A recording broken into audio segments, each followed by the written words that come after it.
এক ভক্ত স্বামী পরমানন্দের কাছে জানতে চাইলেন, মহারাজ, কুণ্ডলিনীর ব্যাপারে কিছু বলুন। শুনেছি কুণ্ডলিনী জাগরণ হলে আত্মদর্শন হয়। স্বামী পরমানন্দ বললেন, আত্মদর্শন বা আত্মসাক্ষাৎকার ষটচক্র ভেদ করেই হয়। প্রথমে আপনি নারী বিজ্ঞানের বিষয়ে জানুন, তাহলেই কুণ্ডলিনীর বিষয়ে জানতে পারবেন। কুণ্ডলিনী তো অনেক ক্ষেত্রে সজাগ হয়, যেমন অতি বিষাদ, অতি ভয়, অতি আনন্দ, অতি কষ্ট ইত্যাদি। কিন্তু সুষুম্নাতে ঠিকমতো কুলকুণ্ডলিনী শক্তি চ্যানেলাইজেশন হয় না বলে নানা শারীরিক গণ্ডগোল শুরু হয়। তখন ভয়ঙ্কর কাম পিপাসা জেগে ওঠে, কারণ ওই সময় কুণ্ডলিনীর গতি উপরের দিকে না হয়ে নিচের দিকে হয়ে যায়। সাধারণ মানুষের মন তো নাভির নিচেই থাকে। এটাই ব্রহ্মাজির জগৎ। সৃষ্টি রচনা এখান থেকেই হয়। মূলাধার থেকে নাভি পর্যন্ত ব্রহ্মগ্রন্থি। সাধকের প্রচেষ্টায় এই গ্রন্থি ভেদ হয়ে কুণ্ডলিনী শক্তি অনাহতে প্রবেশ করে। এখান হতে বিশুদ্ধ চক্রে যাবার পথে সাধককে আরও একটি দুরূহ গ্রন্থি ভেদ করতে হয়। এই গ্রন্থির নাম বিষ্ণু গ্রন্থি। দ্বৈত জ্ঞান বিলুপ্ত না হওয়া পর্যন্ত এই গ্রন্থি ভেদ হয় না। তারপর বিষ্ণু গ্রন্থি ভেদ করে সাধকের কুণ্ডলিনী শক্তি বিশুদ্ধ চক্রে প্রবেশ করে।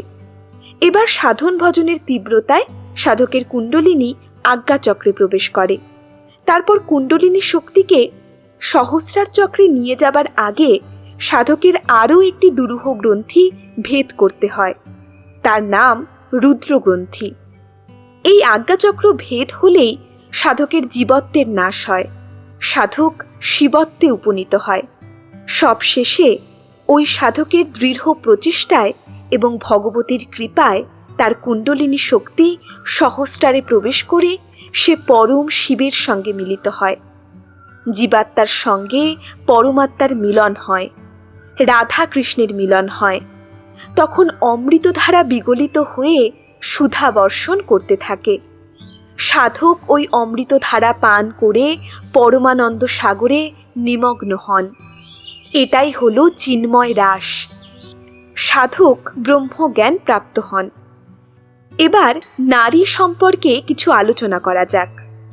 নারী হল সাধারণত প্রাণবায়ু চলাচলের পথ বা রাস্তা, যা মানব দেহের অভ্যন্তরে জালের ন্যায় অসংখ্য ছড়িয়ে রয়েছে।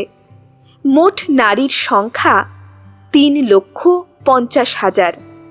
এর মধ্যে 14টি নারী প্রধান, যেমন সুষুম্না, ইরা, পিঙ্গলা, গান্ধারী, হস্তিজিহ্বা, কুহু, সরস্বতী, পূষা, অলম্বুষা, শঙ্খিনী, পয়স্বিনী, বারুণী, বিশ্বদরী ও যশস্বিনী। আবার এই 14টি নারীর মধ্যেও 3টি হল শ্রেষ্ঠ, ইরা, পিঙ্গলা ও সুষুম্না। আর এই 3টির মধ্যে সুষুম্না হল সর্বশ্রেষ্ঠ নারী। সব নারীর গতি নিচের দিকে, কেবল সুষুম্নার ক্রিয়া ওপরের দিকে। সুষুম্না নারী মূলাধার চক্রের অভ্যন্তর হতে মস্তকোপরি সহস্রার পর্যন্ত বিস্তৃত। এই সুষুম্না নারীর অভ্যন্তরে সূক্ষ্ম রূপে বজ্রা নারী এবং বজ্রা নারীর অভ্যন্তরে অতি সূক্ষ্মভাবে চিত্রাণী নারীর অবস্থান, আর চিত্রাণীর অভ্যন্তরে ব্রহ্মনারী। এই ব্রহ্মনারীর পথ দিয়েই কুলকুণ্ডলিনী শক্তি সহস্রারে উপনীত হয়ে পরম ব্রহ্মস্বরূপ শিবের সঙ্গে মিলিত হয়।